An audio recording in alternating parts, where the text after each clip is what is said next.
જી નમસ્કાર, હું TR Jadav. TR એજ્યુકેશનમાં ફરીથી એક નવા વિડીયોમાં તમારું સ્વાગત છે.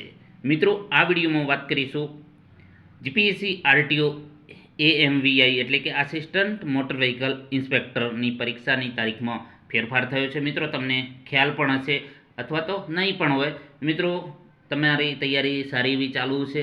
હવે મિત્રો, જે આરટીઓની જે પરીક્ષા એએમવીઆઈની પરીક્ષા 20 એપ્રિલે યોજાનાર હતી, જે પીએસસી જે ટાઈમ આપેલો હતો એમાં મિત્રો ફેરફાર થયો છે. આ મિત્રો હું નથી કહેતો, પરંતુ જીપીએસસીના ચેરમેન શ્રી હસમુખ પટેલ સાહેબની પોસ્ટ તમે અહીં જોઈ શકો છો. મુલકી સેવા વર્ગ 1-2ની પરીક્ષા 6 એપ્રિલના બદલે 20 એપ્રિલે જતા સહાયક મોટર વાહન નિરીક્ષકની પરીક્ષા 2 અઠવાડિયા માટે પાછળ જશે. અહીં તમે જોઈ શકો છો. Civil services class 1-2 exam will be held on April 20 instead of April 6. The assistant motor vehicle inspector exam will be postponed by 2 week. એટલે કે અહીં તમે જોઈ શકો છો 1 માર્ચ 2025ના રોજ એમણે પોસ્ટ કરેલી છે.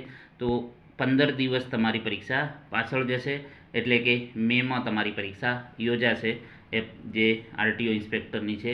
તો મિત્રો, સારી એવી તૈયારી કરી 15-20 દિવસ તમારા માટે વધુ મળ્યા છે. તો સારું એવું રિવિઝન કરીને તમે સારું પરિણામ લાવો એ જ શુભેચ્છા. જો વિડીયો પસંદ આવે તો લાઇક, શેર અને સબસ્ક્રાઈબ કરવાનું વિનંતી. Thank you for watching this video.